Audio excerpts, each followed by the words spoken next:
닷새가 지난 다음에 대제사장 아나니아와 장로들이 이제 예루살렘에서 가이사라로 왔습니다. 좀 예상한 바였죠. 왜냐면은 천부장이 벨릭스에게 그런 얘기를 했잖아요.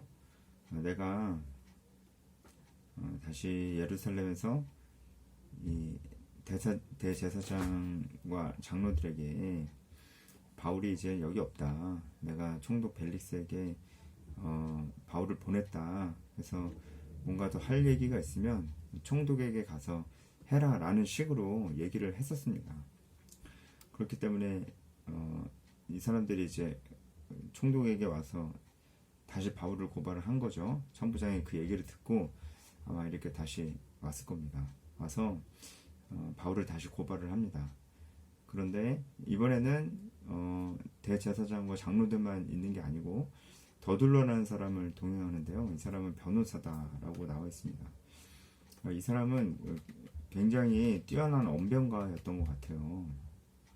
그리고 유대법만 아니고 로마법도 잘 알고 있는 그런 변호사였을 것이다 라고 보여집니다. 왜냐면 그래야 바울을 제대로 고소할 수가 있고, 사실 그래야 바울을 사형시킬 수가 있거든요. 유대법만 가지고는 바울을 사형시킬 수가 없습니다. 지금 이 유대 땅은 로마가 통치하고 있기 때문에 유대인들이 자치할 수는 있지만 사형권은 없었어요. 사형권은 반드시 로마를 통해서만 죄수를 사형을 시킬 수가 있었습니다. 그렇기 때문에 로마법도 잘 알고 있는 더둘러와 함께 동행했습니다. 그만큼 뭔가 좀 철저하게 준비했고 그랬다는 걸 좀 알 수가 있죠. 사실은 이 폭동이 어떻게 시작됐는가, 그러니까 이 소요 사태, 유대인들이 바울을 고소하고 바울을 죽이려고 하는 이 소요 사태가 어떻게 시작됐는가를 생각할 때 이렇게 대제사장 아나니아와 장로들이 나서는 게 조금 이해가 안 갈 수 있어요. 좀 이해가 안 가야 되거든요. 이 맥락을 잘 이해하고 있다면. 왜냐면은 바울이 결례 예식을 끝나고 예루살렘에 있었어요. 그때 바울을 보고 막 노발대발했던 사람이 유대인들인데 어떤 유대인들이었나요? 에베소에서 온 유대인들이었잖아요. 아마도 그럴 것이다라고 추정을 하잖아요. 왜냐면은 드로비모가 이방인이라는 걸 알았기 때문에. 드로비모는 에베소 사람이잖아요. 그래서 에베소에서부터 악감정을 가지고 있었던 유대인들이 예루살렘에 와서 바울을 발견하자 사람들을 선동해서 바울을 죽이려고 했다라는 것이 어떻게 우리가 유추해 볼 수 있는 정황이거든요. 그러면 사실은 이렇게 대제사장 아나니아와 장로들이 이렇게까지 집요하게 더둘러라는 변호사까지 동행을 해가지고 바울을 고발할, 사실 이 정도의 그런 어떤 집요함? 사실 보일 이유가 없어요. 에베소 유대인들로부터 시작됐기 때문에 그렇습니다. 그런데 지금 대제사장이 여기 가이사랴 100km 떨어진 가이사랴까지 와가지고 이렇게 고발하는 이유는 아마도 개인적인 감정이 생긴 것 같습니다. 아마도 사내들인 공회에서 바울이 변론을 할 때 대제사장을 쉽게 말해서 욕했잖아요. 너 가만히 있어라, 너 뭐냐 막 이렇게 바울이 그렇게 얘기를 했었잖아요.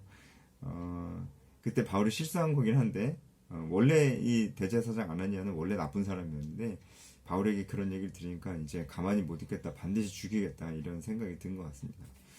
그래서 이 더둘러와 함께 총독 앞에 섰습니다. 그리고 이제 더둘러가 고발하는 내용이 쭉 나오는데요. 간단히 말씀드려서 더둘러가 고발하는 이 내용들은 사실과 거짓이 교묘하게 섞여 있습니다. 그 비슷한 걸 우리가 23장에서도 봤죠. 천부장이 벨릭스에게 그 서면 보고서 형태로 편지를 썼을 때도 진실과 거짓이 교묘하게 섞여 있었죠. 천부장은 자신의 잘못인 로마 시민이라는 것을 정확하게 파악하지 못한 채로 로마 시민인 바울을 결박했던 것 자신의 잘못인데 그것을 덮고 무마시키려고 거짓을 얘기했던 것들을 우리가 23장에도 봤습니다. 근데 여기서도 비슷합니다. 더둘러가 변호사이기 때문에 섣불리 얘기하지는 않지만 사실은 진실과 거짓이 교묘하게 섞여 있다라고 좀 볼 수가 있어요. 그리고 굉장히 이제 어떤 분명한 증거와 증인이나 사건 정황에 호소하는 것이 아니고 다른 것에 감정에 호소하거나 아첨을 하거나 그런 식으로 접근하고 있는 걸 좀 볼 수가 있습니다. 그러니까 처음부터 3절부터 벨릭스 각하여 이러면서 우리가 당신을 힘입어 태평을 누린다고 이렇게 얘기하는데 사실이 아닙니다. 사실이 아니기 때문에 바울은 그런 식으로 얘기하지 않아요. 왜냐면 벨릭스가 이 당시에 이 유대 땅을 다스릴 때 분명히 도둑들을 제거하고 뭐 어떤 암살 시도나 이런 것들을 좀 잘 정리했던 건 맞는 것 같아요. 하지만 한편으로는 도둑들을 방관하고 도둑들로부터 뇌물을 받는 것도 있었다고 합니다. 그래서 결국엔 유대인들이 이런 벨릭스를 고발을 했어요. 그래서 네로에게 이때 황제인 네로에게 소환되었다고 그렇게 전해지고 있습니다. 그래서 한마디로 그 태평성대하게 못했죠. 그렇게 못했습니다. 그럼에도 태평을 누리고 있다 라고 얘기를 하잖아요. 뭐 더둘러가 몰랐겠어요. 알고 있는데 아첨하는 거죠. 이 민족이 당신의 선견으로 말미암아 여러 가지로 개선된 것을 우리가 어느 모양으로 어느 곳에서나 크게 감사한다. 이제 크게 개선된 것이 사실 그렇게 많지 않죠. 이것도 이제 아첨이다. 과장된 표현이다. 이렇게 볼 수 있습니다. 그쵸. 그의 실정이 있었다는 거. 그의 어떤 통치가 완전하지 못했고 완전하지 못한 정도가 아니고 로마 정부에 의해서 소환이 될 정도로 좋지 않았다는 게 역사적 팩트이기 때문에 그렇습니다. 둘러스가 벨릭스가 좋은 사람이라는 거 알면서도 좋은 사람이 아니라는 거 알면서도 이런 식으로 얘기하는 겁니다. 당신을 더 괴롭게 아니하려 하여 우리가 대강 여짜옵나니 관영하여 들으시기를 원합니다. 괴롭게 하길 원하지 않는다. 우리가 대강 엽죽길 원한다. 이렇게 벨릭스 당신의 어떤 통치 업무가 방해를 받지 않기 위해서 대강, 그러니까 우리가 간결하게 이렇게 말씀드리길 원한다. 이런 표현입니다. 이게 한편으로는 정중한 표현이지만 한편으로는 약간의 압박이 들어가는 표현이기도 합니다. 왜냐면은 이 판결이 제대로 나지 않으면 당신이 굉장히 괴로울 수 있습니다. 라는 뉘앙스도 좀 있는 것이죠. 우리가 당신을 더 괴롭게 하게 만들지 마십시오. 약간 이런 뉘앙스도 있는 거죠. 그러면서 우리가 간결하게 얘기를 하겠다. 이렇게 얘기를 합니다. 5절부터 정식적인 고소 내용이 시작되는데 전염병 같은 자라. 그러니까 벌써 뭐 밑도 끝도 없이 결론부터 내리는 사실상 그렇게 이 더둘러가 로마와 유대법을 잘 아는 변호사가 맞는가 싶을 정도로 별로 두서없는 그런 내용입니다.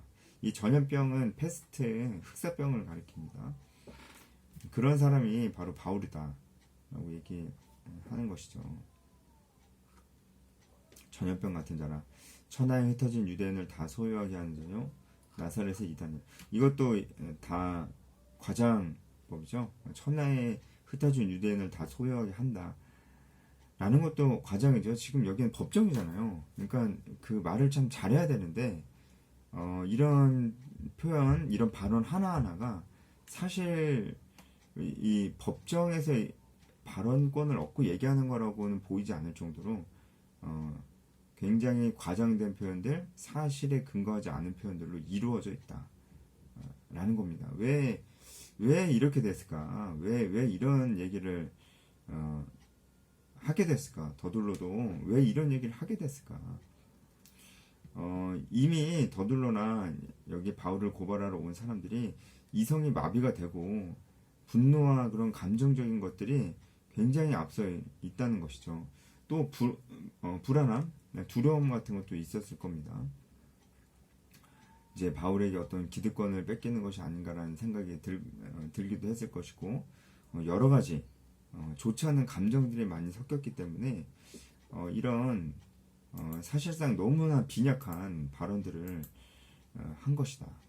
좀 볼 수가 있죠. 두려움, 불안함, 분노 이런 것들이 느껴지는 발언이다.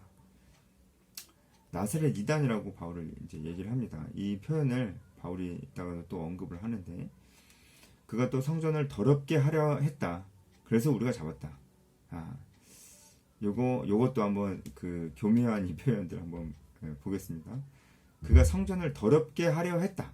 더럽게 하려 했다. 그러니까 더럽게 실제로 했는지 안 했는지는 확실히 얘기를 안 하죠. 더럽게 하려고 했다. 그러니까 더럽게 하려고 했다는 것만으로 고소할 수 없습니다. 그런데 그렇게 하려고 했다라는 것을 얘기를 하는 거죠. 또 더럽게 했다고는 얘기 안 하죠.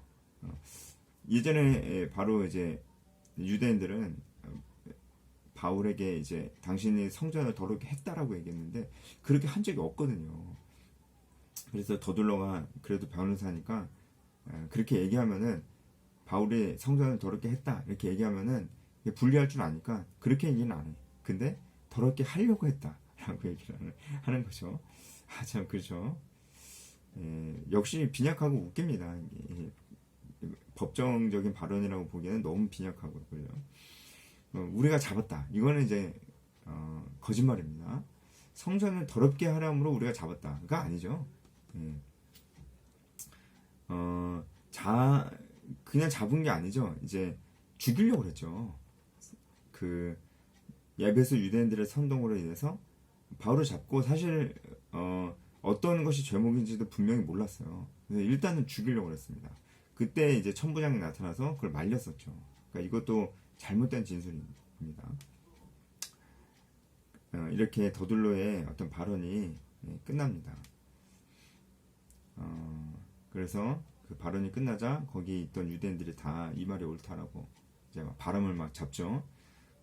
딱 유대인들의 말을 듣고 총독이 한마디를 할 수가 있었는데 총독은 바로 바울에게 또 발언권을 넘깁니다.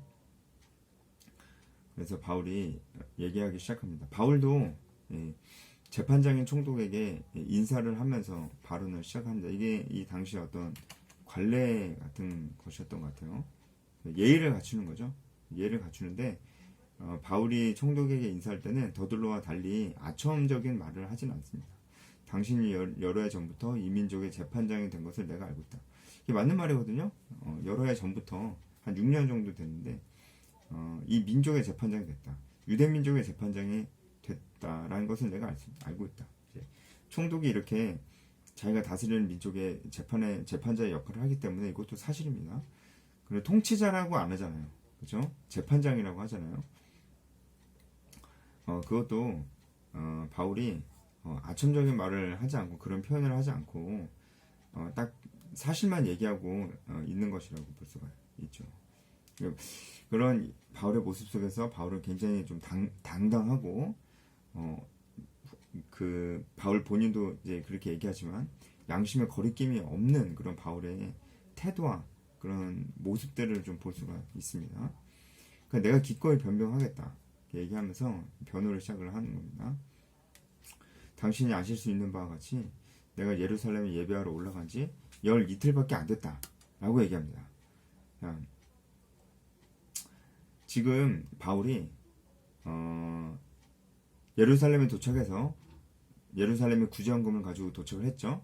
도착을 해서 야고보를 만나고 결례식을 시작하고 결례식이 끝나고 그리고 유대인들에게 잡히고 죽을 뻔하다가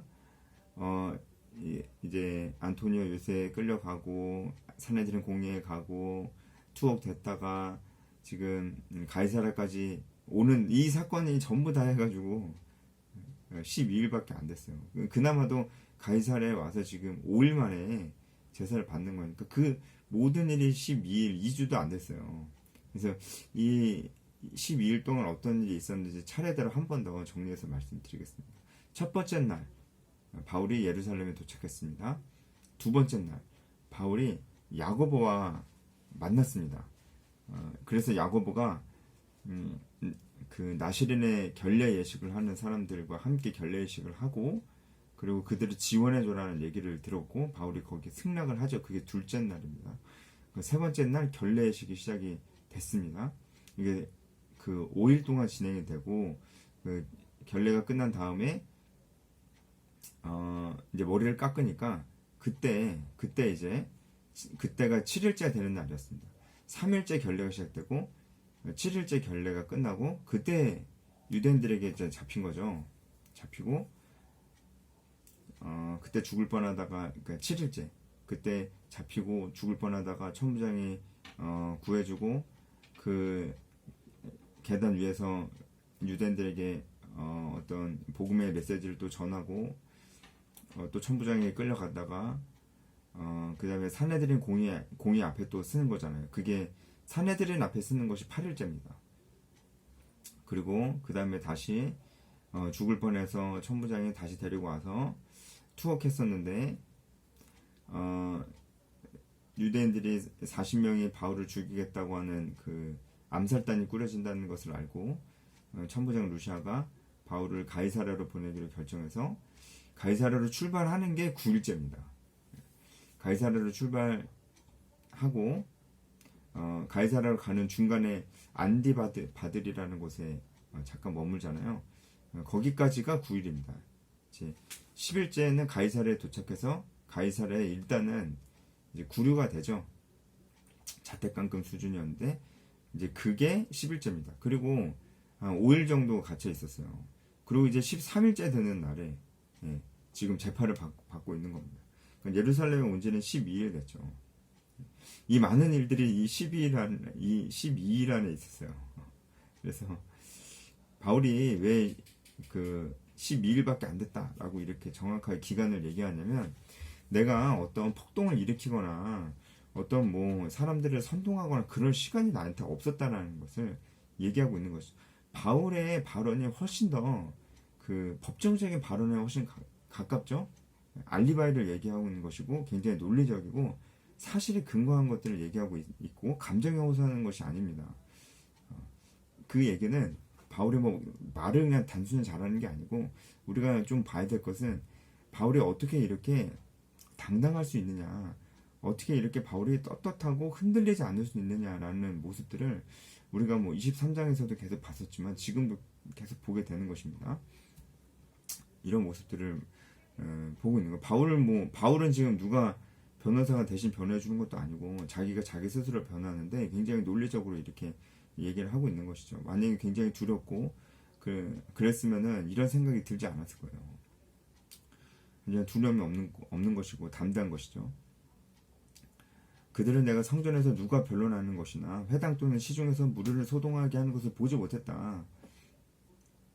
여기에 대해서는 많은 증인들이 있을 수 있습니다. 왜냐면은 그 당시는 오순절 절기였고 사람들이 예루살렘에 많았기 때문에 바울이 이 행동들을 많은 사람들 증인을 대동할 수 있는 역시 굉장히 신빙성 있는 발언이다. 이제 나를 고발하는 모든 일에 대해서 그들이 능히 당신 앞에 세울 것이 없다. 그들은 증거가 없다. 라고 얘기를 하는 거죠. 네, 그런 거죠. 그러나 이것을 당신께 고백합니다. 나는 그들이 이단이라는 도를 따라서 조상의 하나님을 섬기고 율법과 선지자들의 글에 기록된 것을 다 믿는다. 그러니까 바울이 지금 그래 내가 이단이다 라고 인정하는 게 아닙니다. 그 사람들이 이단이라고 하는 그 도를 나는 믿고 있다. 그 사람들이 이단이라고 하는 이유는 예수 그리스도 그가 메시아라는 거 우리가 믿고 그의 대속 죽음과 부활을 믿기 때문에 그들이 날 이단이라고 하는데 나는 그 종교를 믿는다. 나는 그 사실을 믿는다. 그런데 이것이 이단이 아니다. 왜냐면은 이것이 유대인 전통적인 율법과 선지자들이 기록된 것들과 연속선상에 있기 때문이다. 내가 율법과 선지자를 다 믿는다. 이 율법과 선지자가 구약성경 전체를 얘기하고 있잖아요. 난 그걸 다 믿는다. 그리고 내 조상들의 하나님을 섬긴다. 유대교와의 연속성을 지금 어필하고 있는 겁니다. 유대교는 로마 안에서 정식으로 이제 인정된 종교고, 그러면은 탄압할 이유가 없습니다. 그래서 지금 이 그리스도교도 유대교와 연속선상에 있고 이단이 아니라는 것을 어필하고 있는 거지. 그렇다면은 이제 이 종교 때문에 로마가 탄압할 그런 구실은 없는 것입니다. 그런 것으로 어필하고 있는 것이죠. 그들이 기다리는 바 하나님께 향한 소망을 나도 가졌으니 곧 의인과 악인의 부활이 있으리라. 이것 때문에 산헤드린 공회 때 굉장히 막 분열되고 그랬었죠.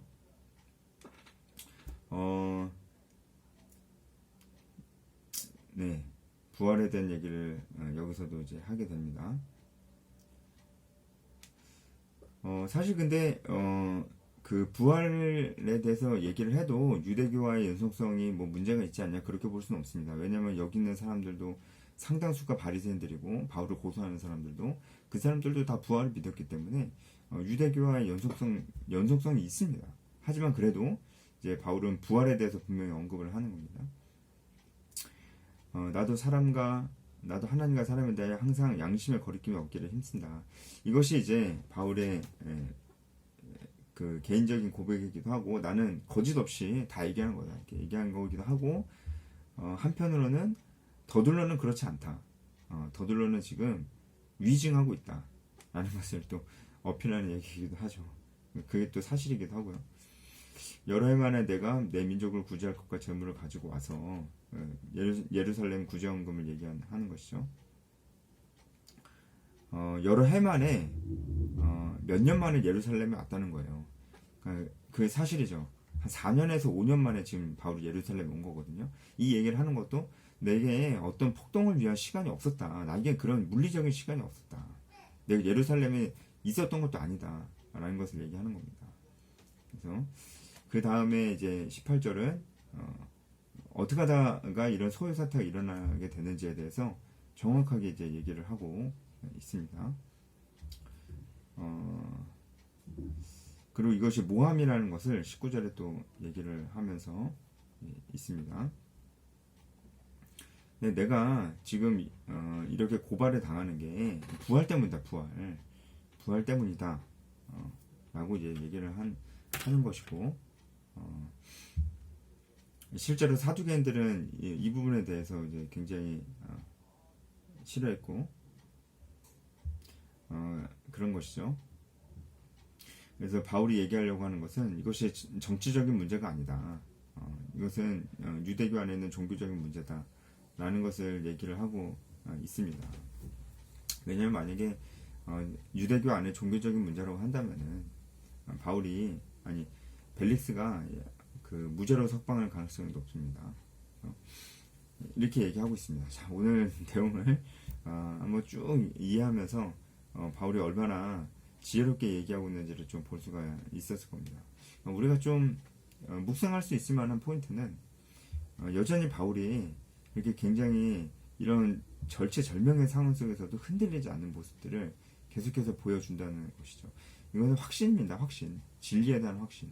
그런 것이 있기 때문에 바울은 언제나 떳떳하고 당당할 수 있고 바울 본인이 얘기하듯이 양심의 거리낌이 없는 것이에요. 우리 크리스찬들이 어떻게 생각할 수 있을까요? 우리도 어떻게 보면 세상 속에서 이런 태도를 가지고 살아야 된다는 것이죠. 쉽게 말해서 우리는 때로는 우리가 믿고 있는 기독교 신앙에 대해서 우리 스스로가 되게 부끄러워할 때가 있다는 거예요. 예를 들어서 막 식기도 할 때도 눈치가 좀 보이고 내가 교회 다닌다는 걸 알면 사람들이 날 어떻게 볼까 괜히 그런 생각을 하고 교회 얘기 기독교 얘기를 하면 사람들이 날 이상하게 보지 않을까라고 하면서 괜히 걱정하고 염려하고 두려워한다는 것이죠. 우리가 그럴 필요가 있을까요? 우리는 표현은 분명히 그들에게 있어서 온유함과 겸손함으로 해야 되고 또 지혜롭게 표현을 할 필요는 있겠지만 우리가 믿고 있는 이 하나님의 말씀은 진리예요. 이거는 믿지 않는 사람들에게도 다 적용이 되는 보편적인 진리의 말씀입니다. 변하지 않는 진리의 말씀을 우리가 알고 있는데 이건 종교가 아니죠. 기독교는 종교가 아니에요. 기독교는 진리지. 종교는 사실 문화적인 단어입니다. 단어 자체가. 종교는 포용하는 게 맞고 다양성을 인정해줘야 되는 거예요. 하지만 기독교는 진리입니다. 진리는 다양할 수가 없어요. 진리는 한 가지만 진리일 수가 있습니다. 그리고 진리는 변하지가 않아요. 그렇기 때문에 우리도 세상 가운데서 우리 신앙을 드러낼 때 상당히 당당해질 수 있고 우리 마음이 오히려 굉장히 여유도 좀 생기고 바울 보세요. 여유가 있잖아요. 우리가 그럴 수가 있는 것이죠. 왜? 우리는 오히려 진리 가운데 있기 때문에, 우리가 믿고 있는 것에는 확신이 있기 때문에 우리가 오히려 흔들리지 않을 수 있어요. 그래서 우리가 평소에 직장에서 사람들과 대화할 때 안 믿는 사람들과 뭐 대화할 일이 많이 있잖아요. 우리가 뭐 원하지 않아도 그런 일들이 많이 생기거든요. 그럴 때 우리가 언제나 우리가 신앙적인 관점으로 그들의 얘기를 들을 수도 있고, 꼭 그렇게 표현을 하지 않을지라도 또 그렇게 표현할 수 있을 때 우리가 표현하는 것이 전혀 이상한 것이 아닙니다. 전혀 이상한 것이 아니에요. 오히려 세상 사람들은 더둘러처럼, 여기 나오는 유대인들처럼 항상 두려움이 있고, 항상 항상 뭔가 이제 자신의 생각을 관철시키기 위해서 노력하지만 자신의 생각을 뒷받침해 주는 것은 없는 그런 상황이 있습니다. 왜냐하면 그들에게는 진리가 없기 때문이죠. 우리가 조금 더 진리 안에 확실히 선다라는 것이 무엇인지 바울의 모습을 보면서 묵상하면 좋겠어요. 우리가 정말 진리 가운데 있다면, 하나님 말씀 가운데 있다면 그 말씀으로 이 세상의 가치관을 잘 분별하고 우리가 이 확신으로 살아간다면 우리는 정말 세상 속에서 바울과 같은 이런 당당한 모습들을 많이 보여줄 수 있을 것이고, 당찬 게 아니고 당당한 거죠. 그런 모습을 보여줄 수 있을 것이고, 진리의 말씀을 그들에게 바울처럼 얘기할 수 있는 그런 용기도 분명히 생길 것이라 믿습니다. 네, 여기까지 하겠습니다.